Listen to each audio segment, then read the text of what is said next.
चलिए आज जो है हम द्वितीय अध्याय साधन पाद चालू करने वाले हैं, है ना। समाधि पाद जो है हमने पढ़ लिया था। ओके, इसमें जो है हम आगे देखेंगे कि किस किस का वर्णन है। जैसे कि इसमें क्रिया योग का वर्णन है, ठीक है, पंच क्लेश आदि का वर्णन है। आगे चल के जो है इसमें योग के जो अष्टांग योग वाला जो पार्ट है उसका आपका बहिरंग साधन जो है उनमें से उनका वर्णन जो है इसमें किया गया है, उनके फलों सहित। ठीक है, चलिए अभी देखते हैं आगे। पहला सूत्र है सेकंड चैप्टर का, तपः स्वाध्याय ईश्वर प्रणिधानानि क्रिया योग। ठीक है, पहला सूत्र जो है वो क्रिया योग के बारे में है। कहते हैं तप स्वाध्याय ईश्वर प्रणिधानानि क्रिया योग, मतलब कि क्रिया योग के अंतर्गत तीन चीज़ें आती हैं। सबसे पहला है तप, दूसरा है स्वाध्याय और तीसरा है ईश्वर प्रणिधान। ठीक है, ये क्या है, क्रिया योग कहलाते हैं। इन तीनों को एक साथ क्रिया योग कहते हैं। ठीक है, चलिए जो व्यास भाष्य में जब आप देखेंगे तो उसमें आएगा ना तपस्विनो योग सिद्ध्यति, मतलब कि तप के माध्यम से ही जो है आपका योग सिद्ध होता है, बिना तप के योग सिद्ध नहीं हो सकता। इस तरीके से आपका योग की तप की विशेषता बताते हैं। ठीक है, कि बिना तप के क्या नहीं हो सकता, योग सिद्ध नहीं हो सकता है। ठीक है, अच्छा, ये जो क्रिया योग है वो आपका जो मध्यम स्तर के जो साधक हैं उनके लिए जो है ये आपका अभ्यास बताया गया है ना। पहले हमने जो है आपका तीन तरीके के साधक देखे थे, है ना, उत्तम मध्यम और अधम साधक। तो उत्तम के लिए तो उन्होंने जो है अभ्यास वैराग्य बताया था। फिर अभी जो है आपका मध्यम साधक आते हैं, मध्यम साधकों के लिए आपका क्रिया योग का अभ्यास बताया गया है। ठीक है, तो अभी हम जो है तप देख रहे हैं। तप में आपका जो भी हमारे पुराने जितने भी कर्म रहे हैं, है ना, क्लेश रहे हैं, वासनाएं रही हैं, ठीक है, ये इन सब के रूप में जितनी भी अशुद्धियां रही हैं उन सब का नाश करने के लिए जो है आपका तप की आवश्यकता होती है। ठीक है, बिना तप के ये जो है आपका नाश नहीं हो सकता है, इसलिए यहाँ पे तप का जो है आपको तप करने को कहा गया है। ठीक है, ये जो तप है वो कैसा होना चाहिए, ये जो तप है वो चित्त का प्रसारण करने वाला है। ठीक है, अर्थात लगातार सेवन करने योग्य है, मतलब कि बिना बाधा के लगातार जो है इसको अभ्यास करते रहना चाहिए, ऐसा कहते हैं व्यास जी। ठीक है, ओके, इसमें देख लेते हैं तब क्या है। अपने वर्ण, आश्रम, परिस्थिति और योग्यता अनुसार स्वधर्म का पालन करना तथा उसके पालन में जो भी शारीरिक या मानसिक अधिक से अधिक कष्ट प्राप्त हो उसे सहर्ष सहन करना, इसी का नाम क्या है, तप है। ठीक है, व्रत उपवास आदि भी इसी के अंतर्गत आते हैं।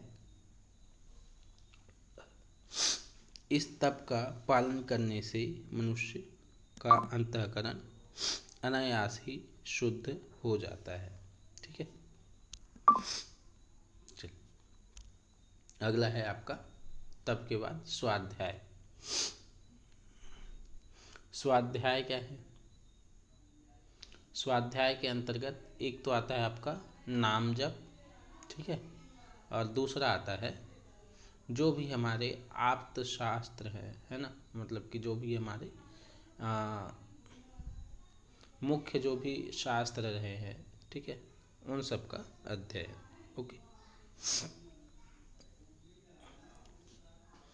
जिनसे अपने कर्तव्य अकर्तव्य का बोध हो सके, ऐसे वेद, शास्त्र, महापुरुषों के लेख आदि का पठन पाठन एवं भगवान के ओमकार आदि किसी के नाम का या गायत्री का या फिर किसी भी इष्ट के मंत्र का जप करना। ठीक है, वही है इन्होंने कहा कि प्रणाम आदि का जप या फिर मोक्ष शास्त्रों का अध्ययन क्या है, आपका स्वाध्याय कहलाता है। ठीक है,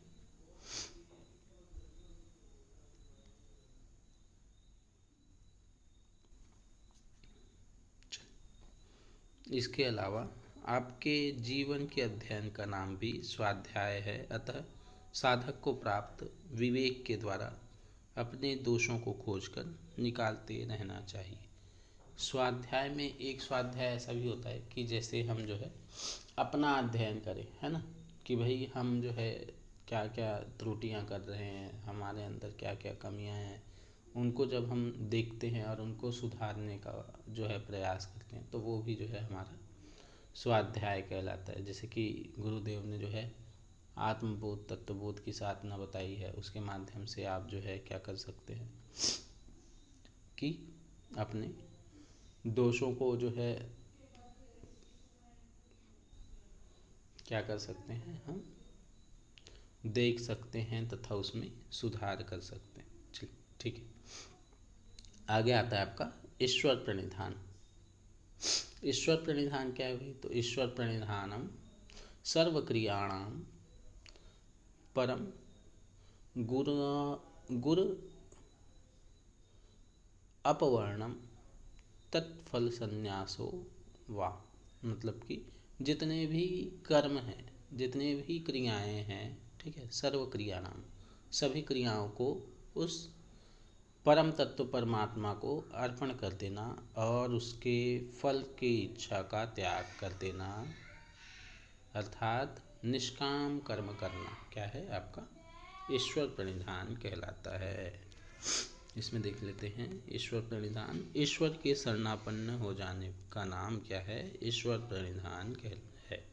ठीक है, उनके नाम, रूप, लीला, धाम, गुण और प्रभाव आदि का श्रवण, कीर्तन एवं मनन, ठीक है, समस्त कर्मों को भगवान में समर्पण कर देना, अपने भगवान के हाथ का यंत्र बनाकर जिस प्रकार वह नचावे, मतलब कि जैसी ईश्वर की इच्छा हो वैसे ही कर्म करना। ठीक है, उसकी आज्ञा का पालन करना, उसी में अनन्य प्रेम करना, ये सभी ईश्वर प्रणिधान के अंग हैं। यद्यपि तप, स्वाध्याय और ईश्वर प्रणिधान ये तीनों यम नियम आदि योग के अंगों के नियमों के अंतर्गत आ जाते हैं, तथापि इन तीनों साधनों का विशेष महत्व और इसकी सुगमता दिखलाने के लिए पहले क्रिया योग के नाम से इनका अलग से वर्ण। ये अच्छा, ये जो है आपका तप, स्वाध्याय और ईश्वर प्रणिधान आपके जो हम अष्टांग योग पढ़ते हैं ना, यम नियम आसन प्राणायाम प्रत्याहार धारणा ध्यान समाधि, तो उन्हीं में से ही जो नियम है उनके 3 हैं, अगर आपको याद होगा तो, है ना। नियम में क्या क्या आता है? शौच, संतोष, तप, स्वाध्याय, ईश्वर प्रणिधान। ठीक है, तो शौच और संतोष को छोड़ के बाकी के जो 3 हैं वो यहाँ पे आपका वर्णन किए गए। ठीक है, ओके। अब आगे बताते हैं कि ये जो क्रिया योग है इसका फल क्या है भाई। अगर हम जो है क्रिया योग का अभ्यास करते हैं तो फल के रूप में क्या प्राप्त होने वाला है? तो कहते हैं समाधि भावनार्थ क्लेश तनुकरणार्थ, अर्थात ये जो क्रिया योग है वो क्या करने वाला है? समाधि की सिद्धि कराने वाला, मतलब कि समाधि देने वाला है। और क्या करने वाला है? क्लेश तनुकरणार्थ, क्लेश को क्षीण करने वाला है, तनु करने वाला है, पतला करने वाला है। ठीक है,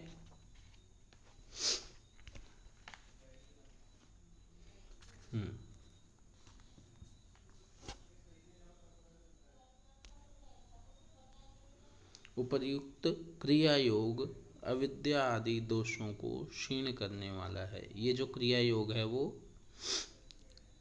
क्लेश तनु का, क्लेश क्या क्या है ना, तो इसमें आगे बताएंगे क्लेश कौन कौन से हैं। वैसे मैं बता देता हूँ कि जो है मेन 5 क्लेश होते हैं, है ना, अविद्या, अस्मिता, राग, द्वेष और अभिनिवेश।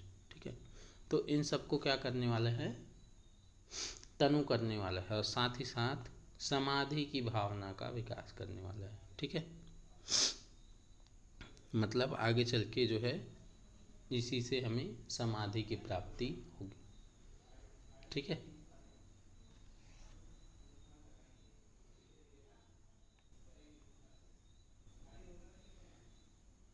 मतलब जब हम क्रिया योग का अभ्यास करेंगे तो फिर क्या हो जाएंगे, हमारे जो क्लेश हैं वो शिथिल हो जाएंगे और समाधि जो है वो क्या हो जाएगी, प्रकाशित हो जाएगी।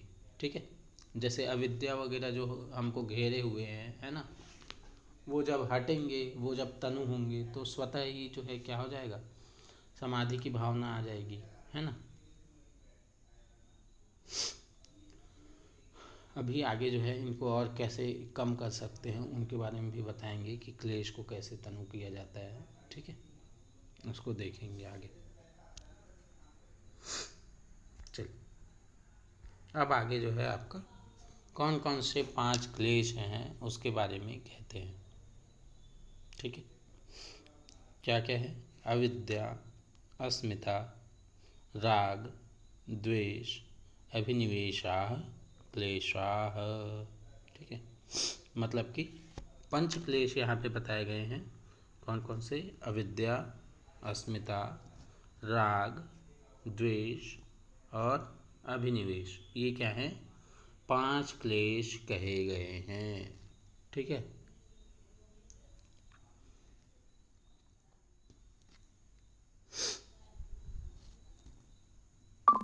ओके, ये क्या है, 5 क्लेश हैं। अच्छा, क्लेश का मतलब जो है यहाँ पे क्या है, क्लेश मतलब ऐसी चीज़ें जो हमें क्या करे, बंधन में बांधे या फिर वापस से हमें जो है इस संसार जगत में वापस से लेके आए। ठीक है, जो हमें ये जो संसार सागर है उससे मुक्त ना होने दे, उससे बांध के रखे। ठीक है, उसी का नाम क्या है, क्लेश है। ठीक है,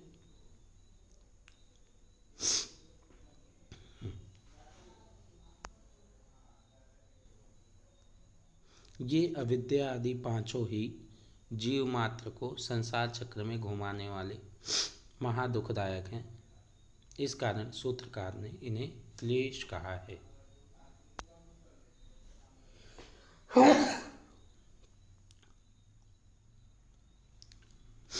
कितने ही टीकाकारों का तो यह कहना है कि ये पांचों क्लेश ही 5 प्रकार के विपर्यय ज्ञान हैं। विपर्यय ज्ञान मतलब कि मिथ्या ज्ञान। ठीक है,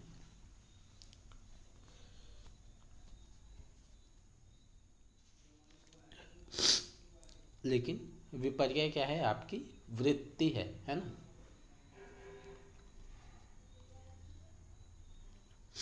और उसमें उन्होंने कहा था कि ये जो है क्लिष्ट और अक्लिष्ट दोनों हो सकती है, विपर्यय वृत्ति क्लिष्ट और अक्लिष्ट दोनों हो सकती है, लेकिन इसमें जो है आपका जो पंच क्लेश है वो क्लिष्ट ही है, बांधने वाला ही है, वो जो है मुक्ति कराने वाला नहीं है ना।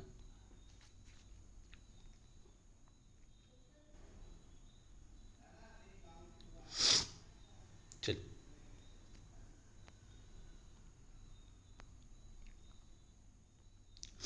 अब आगे जो है आपका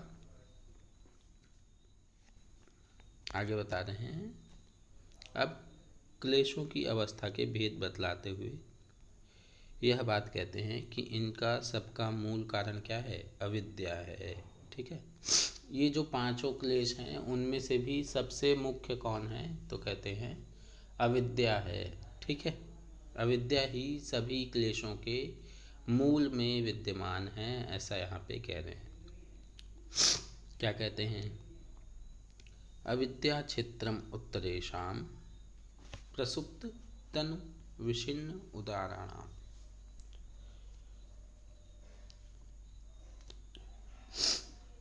मतलब जो चार अवस्थाएं हैं, है ना, प्रसुप्त, तनु, विच्छिन्न और उदार। ठीक है, तो ये जो चार अवस्थाएं हैं,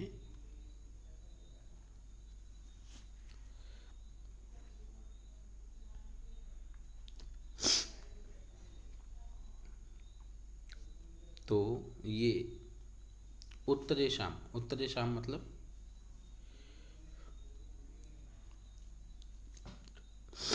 ऊपर जिनका वर्णन किया है। ठीक है, ऊपर किनका वर्णन किया है तीसरे नंबर में? पंच क्लेश का। तो वो जो पांचों क्लेश हैं, इनके चारों अवस्थाओं में क्या है?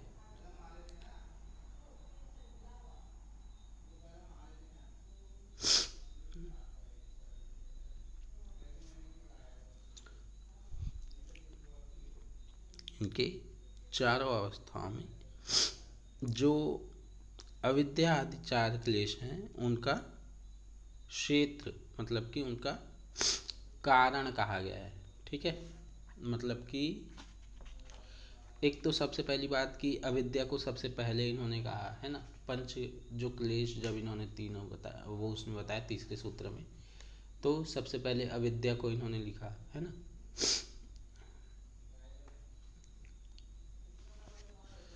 तो उस मतलब उस वे से भी जो अविद्या है वो क्या है? सबका मूल है, ऐसा कह सकते हैं, या फिर सबके कारण रूप में। जैसे कि अगर हम कहें अस्मिता है, तो अस्मिता भी किसके कारण है? अविद्या के ही कारण है। ठीक है, मैंपन का भाव आ जा रहा है ना, मतलब कि क्या है, उसके जो ज्ञान है उसमें आवरण जो है वो लगा हुआ है ना, तो उसी के कारण उसके अंदर जो है मैंपन का भाव आ रहा है। राग जो उत्पन्न हो रहा है ना। वैसे तो हमें मतलब कि अगर हम शुद्ध होते हैं ना, हमारे ऊपर अगर जो है अविद्या का आवरण नहीं चढ़ा होता, तो फिर क्या होता? हम किसी चीज़ में हमें जो है राग नहीं होता, विरक्ति होती है ना। तो जो राग भी उत्पन्न हो रहा है उसके पीछे भी क्या है? अविद्या है। किसी से हम जो है घृणा कर रहे हैं, द्वेष कर रहे हैं, तो उसके भी पीछे जो है क्या है? आपका अविद्या है। ठीक है, हमें जो है ये जो जीवन मिला है उसके उसमें हम जो है लग जा रहे हैं, मतलब कि एक तरीके से उसके प्रति हम जो है आसक्त हो जा रहे हैं,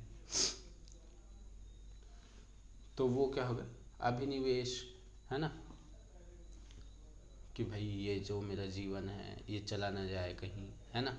ऐसा जब भाव आने लग जाए तो वो क्या, वो उसके भी पीछे, जबकि पता है अगर हम जो है अविद्या से हम नहीं ढके होते तो हमें पता होता ना कि भाई ये जो शरीर है वो नाशवान है ना, इस तरीके से हमें पता होता। लेकिन चूंकि हमें, क्योंकि अविद्या ने हमें घेरा हुआ है, तो इस वजह से क्या होता है कि ये सब जो है आपके प्रसुप्त, तनु, विच्छिन्न और उदार भाव में जो है रहते हैं। ठीक है,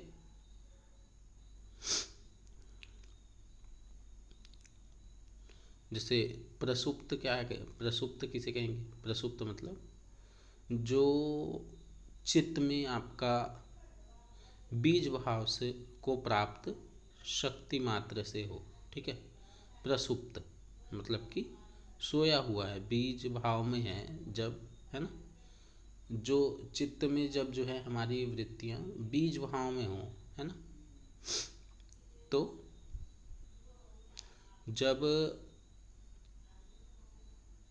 आलंबन, ठीक है, मतलब कि विषय जब सामने आए, है ना, विषय के सन्मुख होने पर जब जिसकी जागृति होती है तो उसको हम क्या कहते हैं? आपका प्रसुप्त। ठीक है,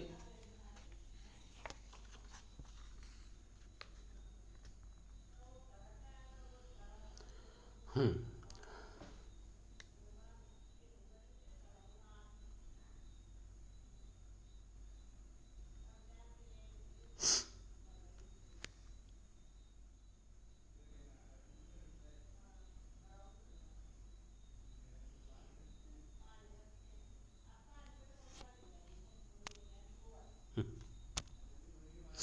अगला है आपका तनु। तनु क्या है? प्रतिपक्ष भावना द्वारा नष्ट किए हुए क्लेश जब निर्मल हो जाए, है ना, उसी प्रकार नष्ट हो तो नष्ट हो होकर जो है उस रूप से भी फिर वर्तने लगते हैं। उसको विच्छिन्न प्रसुप्त तनु। तनु मतलब कि तनु मतलब पतला हो जाना, है ना। मतलब कि जैसे हम जो है प्रतिपक्ष भावना जब करते हैं, है ना, किसी भी अगर हमारे अंदर कोई भावना आ रही है तो उसके अपोजिट जब हम भावना विकसित करें तो उसके माध्यम से क्या हो जाता है आपका तनु वाला जो वो है आपका जो क्लेश है वो तनु होते हैं। ठीक है।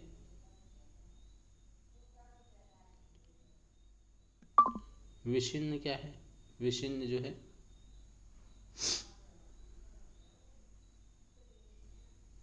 जब वो नष्ट हो करके क्या हो जाए आपका वापस वापस से जो है जब वो आने लग जाए तो वो आपका विषिन्न है। ठीक है।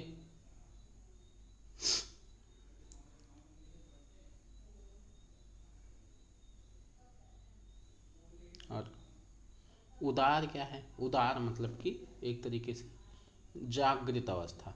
ठीक है। इसको इस तरीके से समझिए, चार अवस्थाएं हैं। ठीक है। एक सबसे पहली अवस्था है प्रसुप्त। प्रसुप्त मतलब सोई हुई अवस्था समझ लीजिए या फिर दग्ध बीज अवस्था समझ लीजिए। ठीक है। कि वो जो है आपका शांत है, उसमें जो है आपका जब तक विषय जो है वो सामने नहीं आ जाता तब तक उसमें क्या नहीं होगा, उसमें जो है आपका एक्टिविटी नहीं आएगी। ठीक है।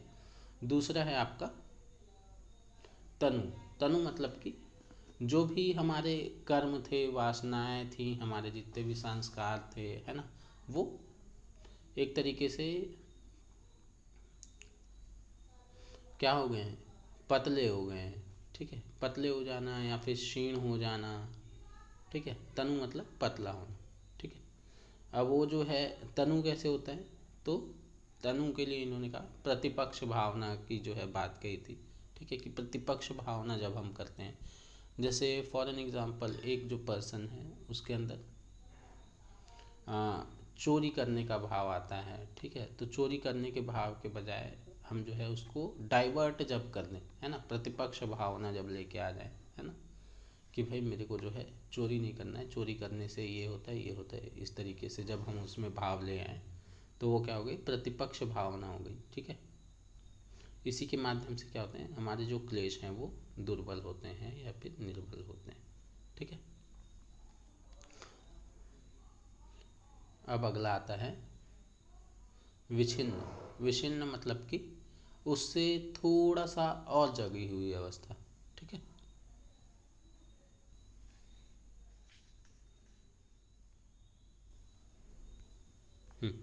देखो इसमें दिया हो विच्छिन्न मतलब जब कोई क्लेश उदार हो जाए उस समय दूसरा क्लेश दब जाता है, वह उसकी विच्छिन्न अवस्था है। कहने का मतलब जब कोई एक आपका भाव या फिर एक कोई वृत्ति जब सामने आएगी तो फिर दूसरे वाली वृत्ति को दबा देगी, है ना। जैसे कि यहाँ पे लिखा है, जैसे राग की उदार अवस्था होने पर के क्षण में द्वेष जो है वो दब जाता है, तो द्वेष की उदार अवस्था के क्षण में जब राग दबा रह जाए तो वो जो दबा हुआ रह जा रहा है ना, वही क्या है, विच्छिन्न अवस्था है। ठीक है। और लास्ट है उदार अवस्था, जिस समय जो क्लेश अपना कार्य पूर्णतः कर रहा हो। ठीक है।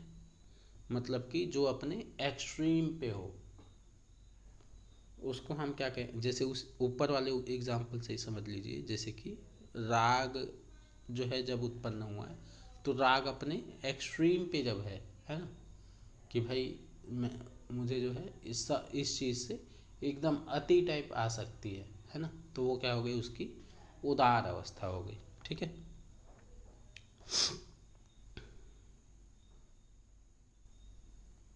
चलिए। अब आगे जो है अविद्या के बारे में बताते हैं कि भाई अविद्या क्या है। तो कहते हैं अनित्य अशुचि दुख अनात्मसु नित्य शुचि सुखात्म ख्याति अविद्या। ठीक है। अनित्य अनित्य अशुचि दुख अनात्मसु, मतलब कि जो भी अनित्य है, अशुचि है, दुख रूप है और अनात्म रूप है, उसमें नित्य शुचि सुख और आत्म, इनका जब दर्शन होने लगे तो वो क्या है, अविद्या कहलाती है। ठीक है। चलो,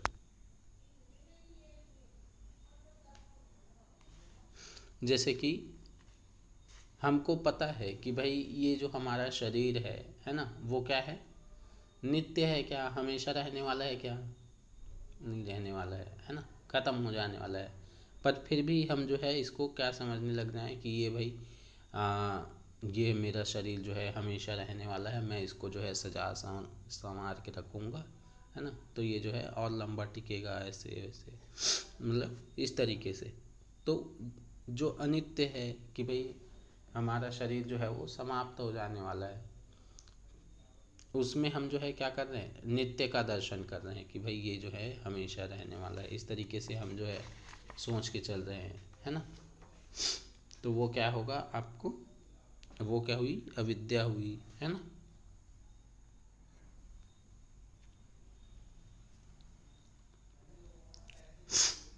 हम्म, आगे समझते हैं सूची। सूची के लिए क्या है, जैसे कि हमारा जो शरीर है वो अंदर में हम पता है कितना मतलब एकदम मल वगैरह से भरा हुआ है ना, लेकिन फिर भी हम जो है उसको समझते हैं कि ये जो हमारा शरीर है वो, वाह वाह क्या मस्त एकदम सुंदर दिख रहा है बाहर से। अरे भाई अंदर से तो देखो कि कैसे उसमें जो है मल भरा हुआ है ना, रस रक्त मांस मेद सबसे बना हुआ है, अंदर में जो है पूरा कूड़ा करकट भरा हुआ है ना। तो ये जो हमारा शरीर है वो शुचिता का वो है क्या, नहीं, अशुचि का भाव है। ठीक है, मतलब कि उसमें अशुद्धता भरी हुई है। ठीक है, तो उसी को कह रहे हैं कि वो जो अशुद्धि है उसमें भी हम क्या कर रहे हैं, शुचिता का मतलब कि ऐसा हमें लग रहा है कि वो जो है पवित्र है एकदम, हमारा जो शरीर है वो पवित्र है। ठीक है, ऐसा जब हम देखने लग जाएं तो फिर वो क्या हुआ आपका, अशुचि को शुचि समझना। ठीक है। दुख, दुख को समझते हैं। ठीक है, अगला दुख है ना। तो दुख क्या है, जैसे आप उसमें जाएंगे है ना, बौद्ध दर्शन में, तो बौद्ध दर्शन में कहते हैं कि सर्वम दुख, है ना, मतलब कि ये जो संसार है ये पूर्ण रूप से दुख ही है। ठीक है, मतलब कि ये जो संसार है वो क्या है, दुखमय है। ओके। तो लेकिन फिर भी हम क्या कर रहे हैं, इसी में सुख खोजने में लगे हुए हैं, इसी में जितनी वस्तुएं हैं, जितने भी उपभोग की वस्तुएं हैं, जो भी भोगने योग्य है, जो इंद्रिय सुख है ना, उसी उसी को हम जो है क्या मान के चल रहे हैं, शाश्वत मान के चल रहे हैं कि भाई ये सुखदायक है। हमें जो है ये जो गाड़ी अगर मिल जाए, है ना, ये 4 पहिया वाहन मिल जाए तो फिर वो क्या हो जाएगा, बहुत सुख की बात हो जाएगी।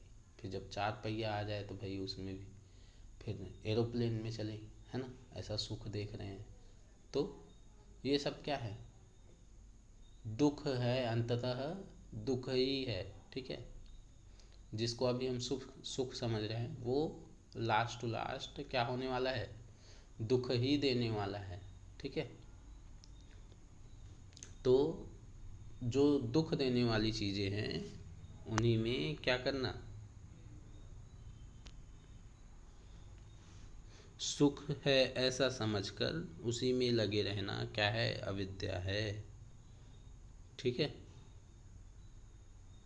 अब आगे समझते हैं अनात्म। अनात्म मतलब जो जड़ तत्व है ना, उसमें चेतन तत्व का आभास करना अविद्या है।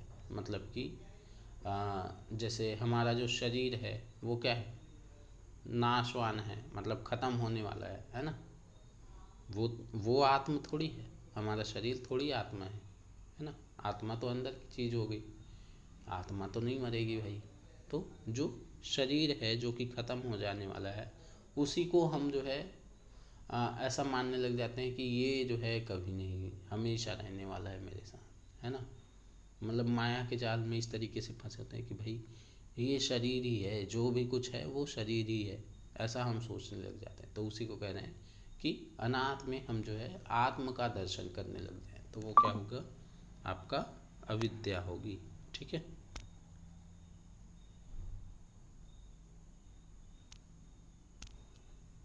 ओके। अब आगे कहते हैं अस्मिता। अस्मिता क्या है भाई, तो अस्मिता के लिए कह रहे हैं दृक् दर्शन शक्तयोः एकात्मतेव अस्मिता। मतलब दृक् शक्ति और दर्शन शक्ति। ठीक है। दृक् शक्ति मतलब कि देखने वाला, देखने वाला कौन, दृष्टा, है ना। ठीक है। दृष्टा और दृश्य का जो है इसमें बात आती है, या फिर दृष्टा यानी कि पुरुष तत्व। ठीक है। तो पुरुष और प्रकृति को, ठीक है, दर्शन मतलब वही प्रकृति। ठीक है।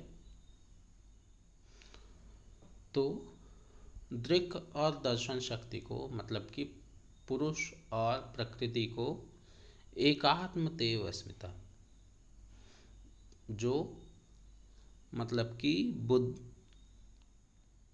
जब इनमें हम अंतर ना कर पाए, मतलब इन दोनों को एकात्म मतलब एक ही समझें, है ना। वैसे तो अलग अलग अलग देखें तो फिर दृष्टा जो है वो क्या है, चेतन तत्व है ना। प्रकृति क्या है, आपका जड़ तत्व है ना,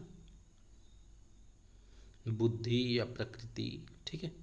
तो ये दोनों सर्वथा अपने आप में भिन्न है, लेकिन चूंकि यहाँ पे अविद्या आ गई है ना, तो अविद्या के चलते उसमें जो मैंपन का भाव आ गया है, अस्मिता का जो भाव आ गया है कि भाई ये जो प्रकृति है वही पुरुष है, ऐसा जब हम मानने लग जाएं। ठीक है। मतलब कि मैं ही परमात्मा हूँ, ऐसा अगर हम कहने लग जाएं। ठीक है। वो जो दर्शन शक्ति है और जो दृक् शक्ति है, दोनों क्या हो, जब एक सा लगने लग जाए। ठीक है। दर्शन शक्ति मतलब अपने आप को समझ लीजिए। ठीक है। हमारी जो आत्मा है वो। ठीक है। और दृक् शक्ति क्या हो गई, परमात्मा तत्व हो गया। ठीक है। तो ये दोनों एक से जब लगने लग जाए, ठीक है, अब एकाकार होने वाला भाव नहीं है यहाँ पे। ठीक है। यहाँ पे अहंकार वाला भाव है कि भाई वो सुपीरियर नहीं है, वो और मैं जो है एक ही हैं, ऐसा वाला भाव आ गया। ठीक है।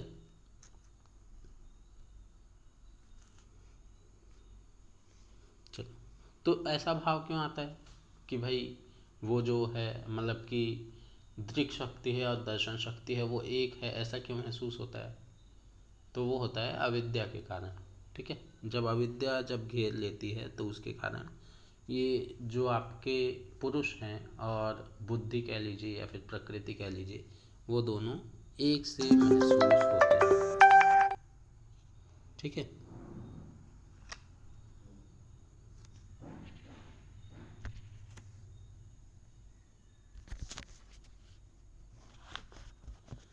चलिए।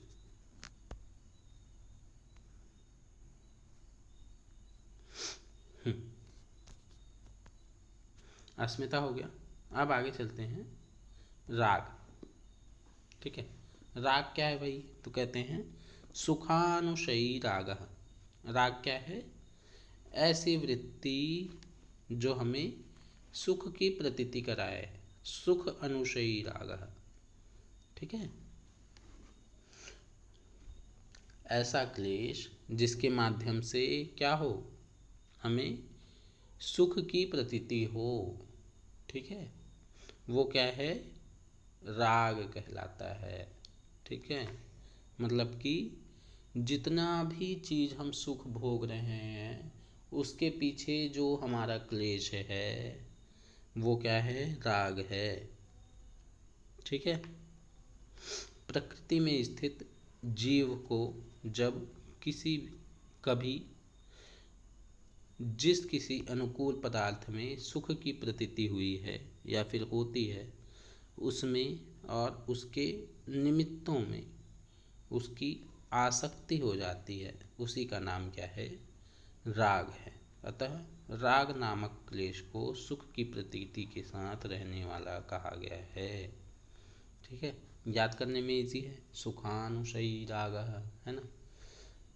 राग क्या हुआ, जितनी भी चीज़ें हैं, ये जो प्रकृति है उसमें जितनी भी भोग की वस्तुएं हैं उनके प्रति जब हमारा एक प्रीति हो जाए, एक लगाव हो जाए, है ना, जिससे सुख का अनुभव हो, तो उसके पीछे कौन सा क्लेश है, राग नामक क्लेश है। इसके भी मतलब बिहाइंड द सीन अगर हम कहें तो फिर राग के पीछे भी क्या है, अविद्या ही काम कर रही है। ठीक है, तो इसीलिए उन्होंने सबसे पहले कह दिया था प्रसुप्त तनु विच्छिन्न उदाहरण, है ना। तो जितने भी क्लेश हैं उनके पीछे क्या है, अविद्या है। ओके, चलिए अगला है दुखानुशयी द्वेष। जैसे उन्होंने पहले कहा सुखानुशयी राग, अब कहते हैं दुखानुशयी द्वेष। द्वेष की जो है, द्वेष की जो प्रतीति कराए, है ना, मतलब कि जिसके चलते हमें किसी से घृणा हो जाए, है ना, या फिर किसी से घृणा करते हुए जो है हमें जब दुख की प्रतीति हो। ऐसा होता है ना कि हम जो है किसी चीज़ को जब लाइक नहीं करते हैं, पसंद नहीं करते हैं, और वो जब सामने आ जाए तो हमारे अंदर जो है भाव बदल जाते हैं, है ना। एक घृणा का भाव आ जाता है, द्वेष का भाव आ जाता है। जैसे कि आपका दुश्मन जो है वो सामने दिख जाए, है ना, तो फिर मन में कैसा भाव आता है, घृणा का भाव आ जाता है ना, कि ये क्यों सामने दिख गया, अब मेरा दिन खराब हो जाएगा, है ना। या फिर द्वेष का भाव जो है आ जाता है, तो वो क्या हो गया आपका, तो वहाँ पे उस टाइम पे दुख हुआ ना, तो दुख का अनुभव कराने वाली, दुख की प्रतीति कराने वाली जो आपका क्लेश है वो क्या है, द्वेष है। ठीक है,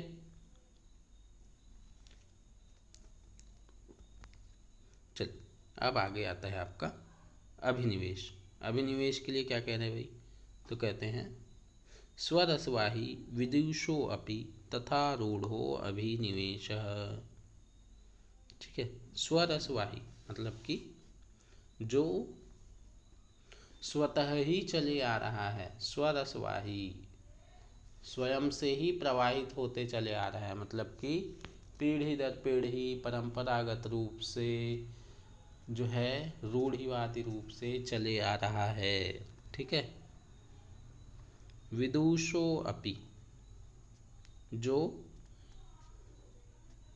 विदेशों में, ठीक है, मतलब कि जो बुद्धिमान जन हैं उनमें विद्यमान है, तथा रूढ़ो, तथा जो मूढ़ पुरुष हैं,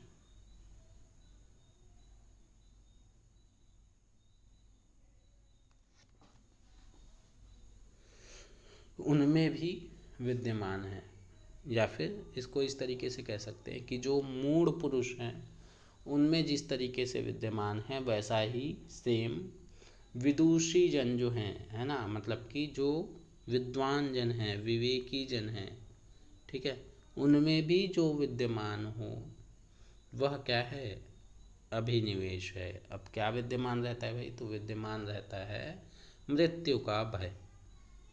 ठीक है, तो मृत्यु का भय, मृत्यु के भय रूपी जो क्लेश है वो क्या है, स्वरसवाही, मतलब कि स्वतः ही परंपरागत रूप से चली आ रही है, और जो मूढ़ों और विदुषों में समान रूप से विद्यमान है, वो क्या है, अभिनिवेश कहलाता है। ठीक है, देखते हैं। यह मरण भय रूप मतलब कि मृत्यु के भय रूप क्लेश सभी प्राणियों में अनादिकाल से स्वाभाविक है। अतः कोई भी जीव यह नहीं चाहता कि मैं ना रहूं या फिर मेरी मृत्यु हो जाए। सभी अपनी विद्यमानता चाहते हैं। एक छोटे से छोटा कीड़ भी मरने से डरकर अपनी रक्षा का उपाय करता है। इससे पूर्व जन्म की सिद्धि होती है, क्योंकि यदि मरण दुख पहले अनुभव किया नहीं होता तो उसका भय कैसे होता। ठीक है, मतलब इसके माध्यम से कह रहे हैं ये जो है आपका पुनर्जन्म का जो कंसेप्ट है उसको भी यहाँ पे जो है सिद्ध कर रहे हैं। ठीक है, कि भाई अब तुमने तो देखा नहीं है कि मरने से क्या होता है, तो फिर मरने से क्यों डर रहे हो, है ना।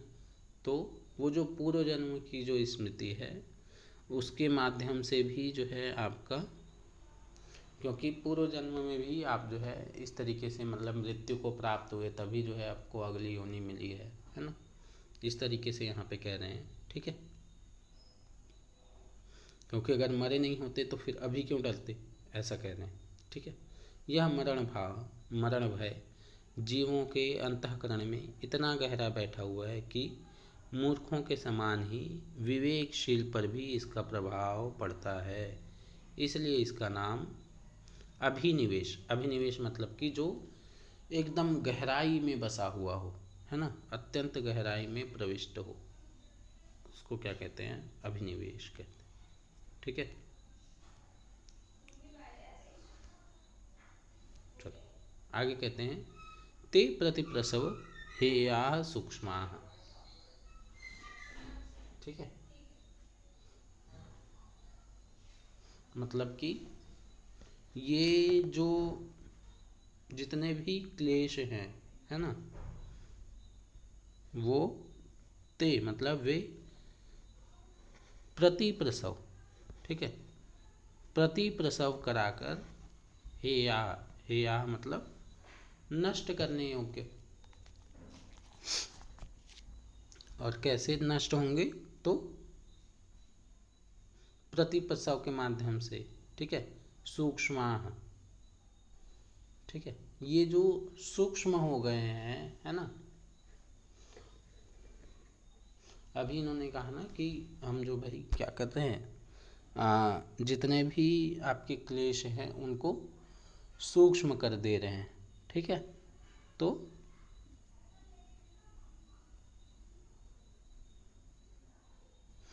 वो जो सूक्ष्म अवस्था को प्राप्त जो क्लेश हैं उनको क्या करना है, प्रति प्रसव कराना है। मतलब कि प्रति प्रसव मतलब एक होता है प्रसव, एक होता है प्रति प्रसव। प्रसव, प्रसव मतलब उत्पत्ति होना, और प्रति प्रसव मतलब जहाँ से उत्पत्ति हुई है उसको वापस वहीं भेज देना। ठीक है, मतलब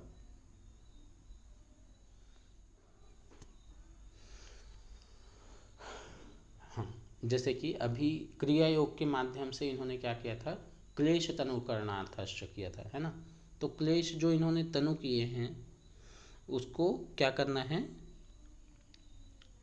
उनको प्रति प्रसव कराने की बात यहाँ पे कह रहे हैं। मतलब कि उनके जो कारण रूप है उसी में वापस से लीन कर देना है। ठीक है, ये देखो एक एक वर्ड को समझते हैं। ठीक है,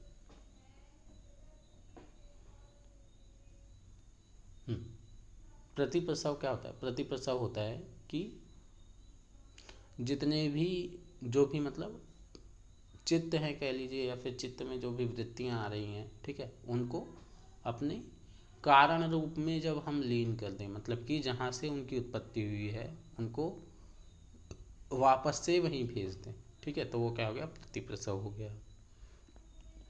हेय, हेय मतलब त्यागने योग्य, छोड़ने योग्य। ठीक है, सूक्ष्म मतलब कि जो सूक्ष्म हो गए हैं। ठीक है, जो क्रिया योग के माध्यम से दग्ध बीज अवस्था को प्राप्त हो गए हैं, है ना, दग्ध बीज अवस्था मतलब वही समझ लीजिए कि जैसे उन्होंने कहा था ना, प्रसुप्त अवस्था को जो प्राप्त हो गए, ठीक है। 4 अवस्थाएं बताई थी ना, प्रसुप्त, तनु, विषिन्न, उदार। तो जो प्रक्षुप्त अवस्था को प्राप्त हो गए हैं, दग्ध बीज अवस्था को प्राप्त हो गए। दग्ध बीज मतलब कि वो सिर्फ अभी यहाँ पे एक तरीके से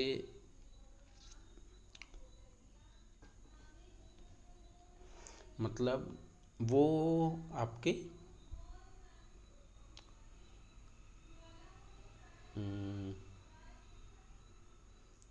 स्मृति में जो है आपका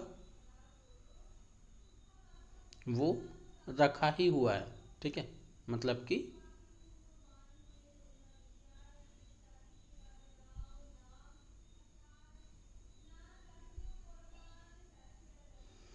एक तरीके से समझ लीजिए कि आपके जो संस्कार हैं, है ना, उसमें कहीं ना कहीं से जो है वो, जैसे फॉर एन एग्जांपल आप पहले जो है चोरी करते थे, है ना, तो वापस से अगर आपके दोस्त अगर वैसे वाले मिल जाए तो फिर वापस से जो है आपका वैसी वाली प्रवृत्ति में आप जो है आढ़ूर हो जाओगे, है ना।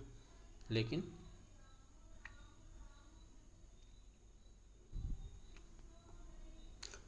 जब तक वैसी मतलब अवस्था नहीं आ रही है कि भाई और कोई दोस्त जो है वो नहीं मिल रहे हैं, है ना, तब तक आप जो है क्या करेंगे, उसको जो है दबाने का प्रयास करेंगे, है ना, या फिर उसमें जो है कंट्रोल रखेंगे। लेकिन जब आप कंट्रोल रख रहे हैं उस टाइम पे भी वो जो है आपकी जो स्मृति है ना, उसमें रहता ही है ना। तो उसी को यहाँ पे दग्ध बीज अवस्था कहा है इन्होंने, ठीक है। तो यही कह रहे हैं कि ये जो पांचों क्लेश हैं जो दग्ध बीज रूप में स्थित हैं, वो क्रिया योग के माध्यम से जो सूक्ष्म हुए हैं, ठीक है, विवेक ख्याति के माध्यम से जो दग्ध बीज अवस्था को प्राप्त हो गए हैं, वे असंप्रज्ञात के द्वारा चित्त के अपने कारण में लीन करने योग्य है, ठीक है। मतलब कि एट द एंड इनको क्या करना है, उनको अपने कारण में, मतलब कि जहाँ से ये आए हैं वहीं से जो है इसको क्या करना है, वापस भेज देना है, प्रति प्रसव करा देना है। तो आगे कहते हैं भाई कि ये जो बीज भाव में जो क्लेश हैं, है ना, उनको सूक्ष्म कैसे करें। एक तो तरीका हो गया भाई कि हम जो है क्रिया योग के माध्यम से कर देते हैं, है ना, कि चलो क्रिया योग से हमने कर लिया, है ना। आगे कहते हैं अब क्लेशों को क्षीण करने का क्रिया योग के अतिरिक्त दूसरा साधन क्या है, ठीक है। दूसरा क्या तरीका हो सकता है कि हम उसको क्षीण कर दें, है ना। तो कहते हैं ध्यान हेयास तदवृत्य है। वो जो क्लेश हैं, है ना, क्लेश रूपी जो वृत्तियां हैं,